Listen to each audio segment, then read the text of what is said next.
Fala, torcedor Alviverde, tudo bem com vocês? Muito bem-vindos aí ao nosso canal Avante Verdão, trazendo aí um corte do programa do Band Esportes, falando aí sobre essa briga pelo Brasileirão, que tá muito acirrada depois dessa última rodada aí. Eles estão analisando aí no jogo do Vasco também, que o Palmeiras fez uma excelente partida, principalmente no primeiro tempo ali, onde o Palmeiras foi avassalador, não deu chance nem do Vasco respirar. Quando ele tentou pensar, já tinha passado o caminhão por cima. Então, os comentaristas estão trazendo aí, a briga pelo brasileiro ficou muito acirrada após essa rodada. Então, eu vou deixar vocês com o vídeo, vamos estar reagindo junto e no final eu trago a tabela atualizada para a gente ver aí essa briga, tá bom? Vamos pro vídeo. Falando o Everton bravo, porque o Ceni falou que o time só joga na ligação direta e tal. Ontem não foi nada disso, ó o gol, ó. Pumba, Vitor Roque. Não, aliás, Flaco. Pá, caixa, como tá jogando bola o cara. Passe do Veiga. Passe do Veiga. Isso aí foi 6 minutos de jogo, já tava meio resolvido. Aí o Vasco deu uma ameaçada, tal, mas nada muito sério. Aí o Palmeiras vai fazer o seu segundo gol. Roubou a bola. Ó, essa é uma jantada do Gustavo no Coutinho? Tocou. Cara, que jantada foi essa? Aí uma paçocada ali, mas gol. O Coutinho, para você receber essa bola, você tem que sustentar ali. Não dá para você perder a bola, pega toda a sua defesa saindo e tal. Você tem que sustentar muito ali. E aí o terceiro gol, passe de novo, ó. Uma metida lá dentro, ó o Vitor Roque, ó. Ó, nó. Caixa. As linhas altas, né? Um pouquinho linha alta demais pro Vasco, né? Aí rapaz. Nossa senhora. Pra jogar com a linha alta assim, você tem que ter muita qualidade na defesa e tal, senão... O Abel também falou aí, respondeu ao Ceni, falou, não, dei um vinho pra ele, respeito. Eu gostei, tá tirando o peso, meu, vamos aí, ganhei o jogo e ganhei bem, tô jogando bem, meu time joga bem e tal. Tudo bem, vamos passar. Sobre o jogo, massa. 3-0 inapelável, botando pressão em Cruzeiro e Flamengo. Sobretudo no Flamengo hoje, Palmeiras jogando fino. Acho que o que mais estava me impactando ontem, antes do jogo, era entender como que Andreas e Aníbal iriam se comportar, né? E como o Abel ia substituir o Evangelista. E ele substitui colocando o Veiga. E a partir daí o Palmeiras passa a ter muita variação, porque é um time que pode sair com 3, com o Aníbal entrando, pode sair com 3, com um lateral, né? No caso o Giai, que é o lenhador. E aí forma-se uma linha de 3 duplas, né? O Aníbal, quando avança, é o Aníbal e o Andreas. Aí vem Veiga e Felipe Anderson com o pé trocado. E quando eles passam por dentro, os laterais passam voando. Então aí você já cria 2, 4, 6 jogadores no campo de ataque, né? O gol do Piquerez é um exemplo desse, né? Veja que a imagem, quando agora passar de novo... a qualidade técnica desses 5. Exato. Né? Andreas, Veiga, Felipe Anderson, Flaco e Vitor Roque. Veja que no gol que bateu e rebateu, o Piquerez passa e o Felipe está por dentro, né? É exatamente esse retrato. E o que acontece? Os dois, o Felipe e o Veiga, têm o pé invertido para jogar por dentro. O passe que o Veiga deu para o Vitor Roque no terceiro gol é de cinema. A jogada foi toda trabalhada. Mas também tem o fator Vasco. Porque, cara, parecia um jogo, um treino fantasma. Sabe quando você faz o treino de movimentação e não tem adversário? Parecia assim no gol do Vitor Roque, o terceiro gol, né? E eu achei, no começo do jogo, o Andrés e o Aníbal ainda não estavam se achando e o Vasco estava conseguindo jogar um pouco nas costas dos dois volantes, tá? Tanto que teve suas chances também no primeiro tempo para fazer gol. Teve 2 oportunidades. Uma delas é um cruzamento e na outra é essa bola que o Everton sai. A partir daí, quando sai o primeiro gol, o passe do Veiga era para o Vitor Roque, não era para o Flaco.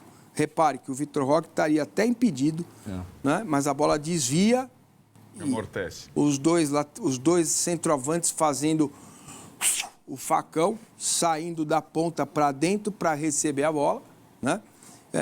E foi um primeiro tempo soberbo. Agora, o futebol é muito louco, né?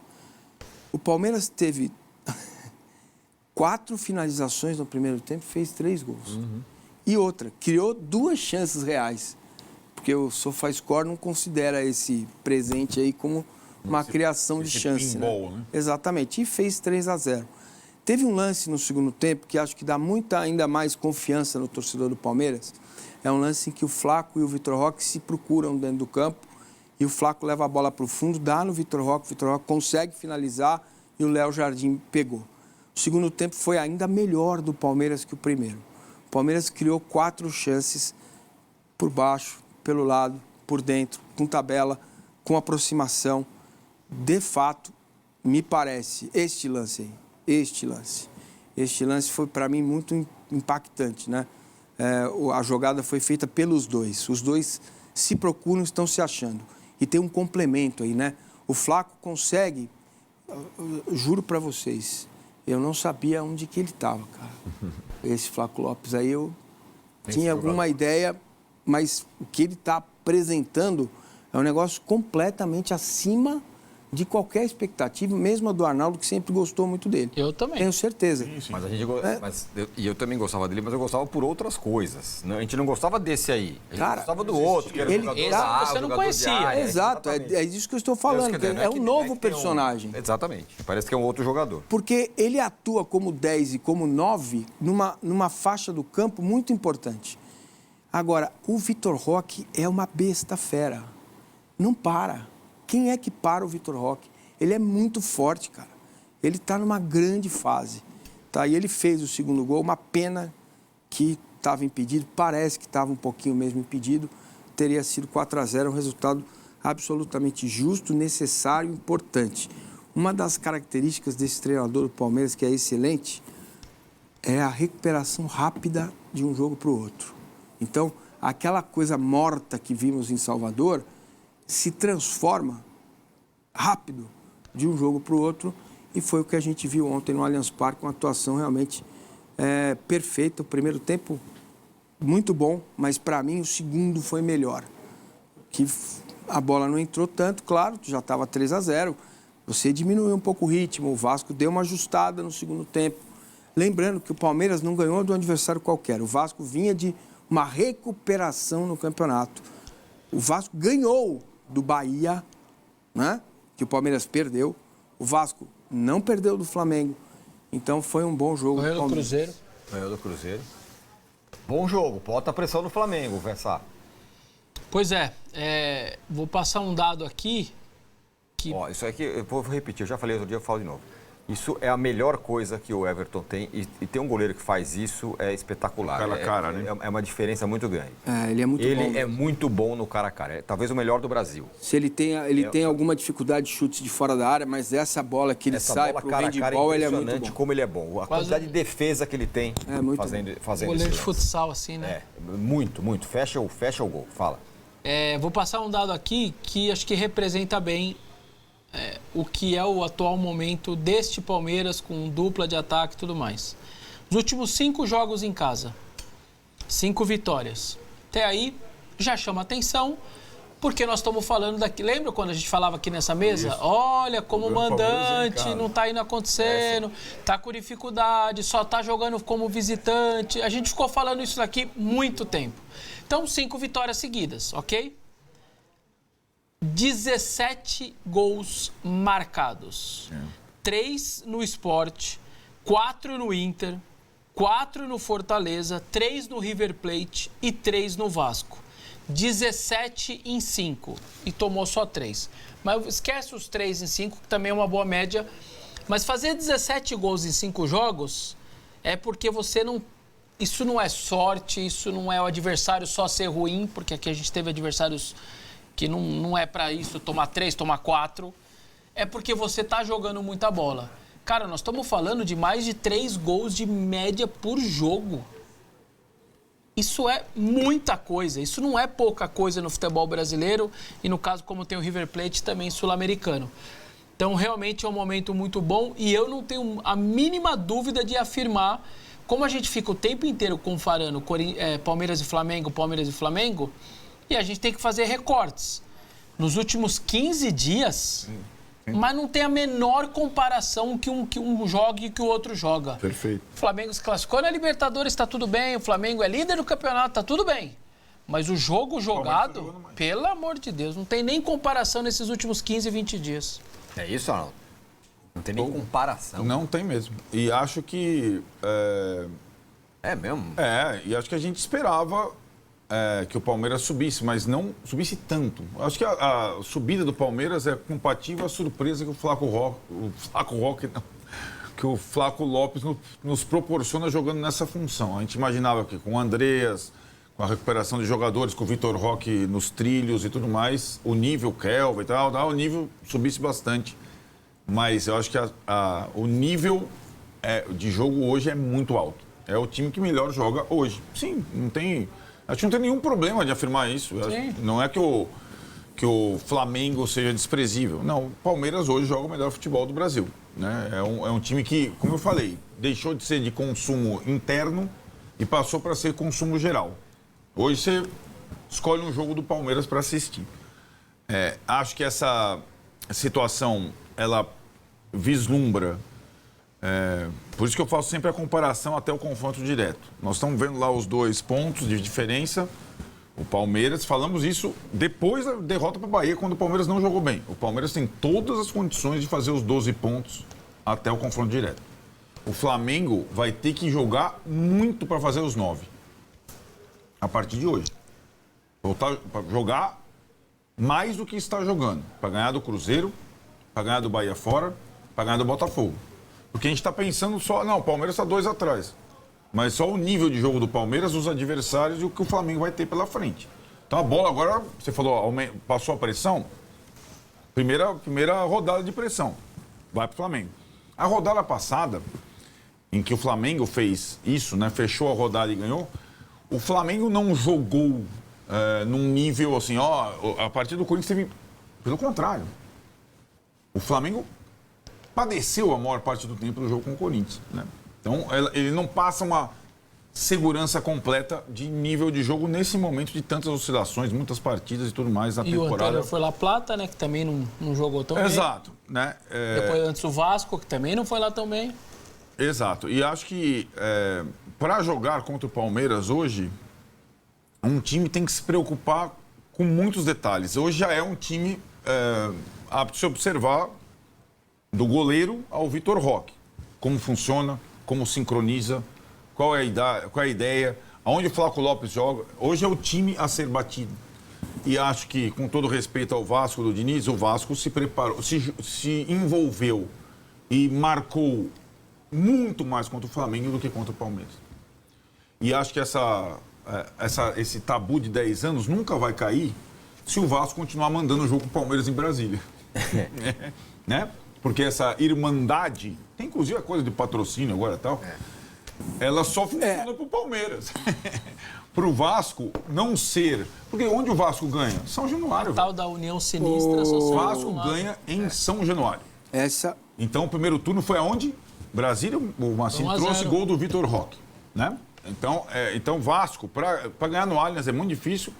Talvez ano que vem, se for jogar como mandante, talvez jogar na sua casa seja mais afável. E aquilo, a questão do Diniz, que tem as suas ideias, eu posso simbolizar ontem num jogador, na atuação de um jogador. Robert Renan, que o Vessone conhece bem. Bom zagueiro, hábil, canhoto e tal. Diniz, o melhor zagueiro construtor do país. O passe dele... dos mundo, ele falou. Do mundo. Ele não desarmou uma vez. E contra Palmeiras de Vitor Roque e Flaco Lopes, o zagueiro tem que desarmar, não tem que fazer essas coisas. Ele não está envolvido nesse lance, tá? É o outro zagueiro e o Hugo Moura. Então, o Vitor Roque estava envolvido...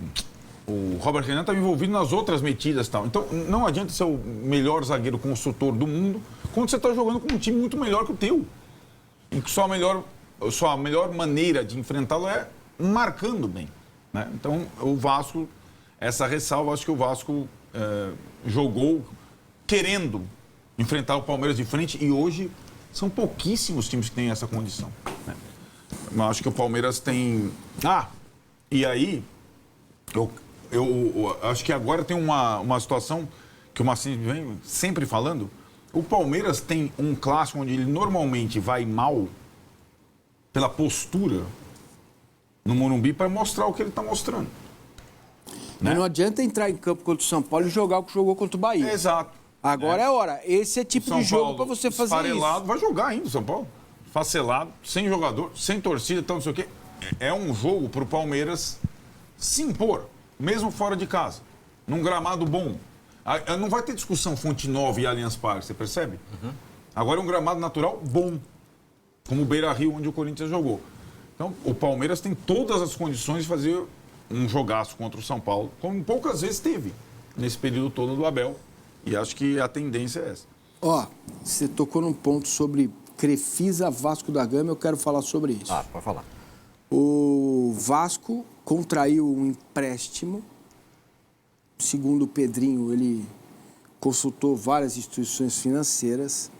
Como esse aqui é irmão desse, eles estão juntos desde que eu nasci, me parece óbvio que o Vasco está se preparando e a família... Já teve reuniões e tudo, a família Lamáquia, vamos dizer assim, também, para no futuro comprar a SAF do Vasco da Gama, tá bom? No mercado se fala bastante disso, existe essa possibilidade. Neste momento não foi isso que aconteceu. O que aconteceu é que a senhora presidente do Palmeiras, proprietária da financeira do banco, eu não sei como definir a Crefisa, autorizou, houve um acordo entre outro clube de futebol brasileiro, na qual existe um empréstimo, né, que o Vasco deve pagar, isso não é problema meu, não foi eu que emprestei, né? A partir daí, o que eu espero é que a senhora presidente do Palmeiras assuma uma possível SAF, uma conversa com o Vasco, após o mandato dela, tá? Até porque a lei da sociedade anônima não permite que ela, como presidente do Palmeiras, mantenha uma SAF com outro clube de futebol brasileiro, certo? Então, só para deixar isso bem claro, Tem uma coisa o que eu estou dizendo, claro que tem, é óbvio que tem. Tinha lá atrás, depois a coisa calmou. Reunião, tudo. Sim, eles se encontraram lá atrás, mas aí a coisa calmou, a presidente Leila Pereira falou, não vamos entrar. Então, agora há um empréstimo que foi feito pela instituição na qual a presidente do Palmeiras é dona, que é a Crefisa. Isso não invalida nada, os acertos e erros dela como presidente do Palmeiras são outras discussões. Agora, o que eu espero, até se pudesse, humildemente, recomendo, é que ela assuma, se for a ideia de comprar o Vasco da Gama, que isso aconteça a partir de janeiro de 2028. Restam 2 anos e... Nós estamos em outubro. 2 anos e 2 meses do mandato da presidente Leila Pereira no Palmeiras. E ela tem todo o direito, depois de ser presidente, de comprar o que ela quiser. O Vasco, o Paysandu... Para todos os efeitos, hoje a Leila, enquanto presidente do Palmeiras, ela não tem nenhuma ligação com a Crefisa. Ela é só dona da Crefisa e presidente do Palmeiras. É isso, porque o Palmeiras exato. nem sequer Exato. é patrocinado. É como mais se pela o Crefisa. dono do Itaú fosse presidente de um outro clube e um clube pedisse um empréstimo lá. Essa é a relação, tá bom? Então é isso aí, rapaziada. Esse foi o vídeo que eu trouxe aí pra gente reagir junto. Vocês viram aí as análises. Palmeiras deu sim uma vacilada na rodada anterior, onde perdeu ali o jogo, né? Porém, se recupera, bota fogo aí na briga pelo Campeonato Brasileiro, até porque, né, no momento que eu posto esse vídeo aí, essa 26ª rodada já foi finalizada, o Flamengo, empatou com o Cruzeiro, o melhor resultado possível aí para o Palmeiras, e ficou da seguinte forma: Flamengo com 55 pontos, Palmeiras com 52, porém o Palmeiras tem um jogo a menos, né? E ganhando esse jogo estaria empatado ali por pontos. Cruzeiro 51 correndo por fora, porque além de ter menos ponto, ele também tem um jogo a mais, então ele tá correndo por fora. Aí já entra uma disputa lá só pelo G4 lá, o Botafogo com 43, Mirassol 43, Bahia 40, fechando o G6, né? Então a briga ali acirrada fica entre esses três mesmo, principalmente Flamengo e Palmeiras, que vão pelo jeito disputar até o final esse título aí do Brasileirão. Rapaziada, que bom que ficaram até aqui, já que ficaram, dê o like para fortalecer e até um próximo vídeo, valeu!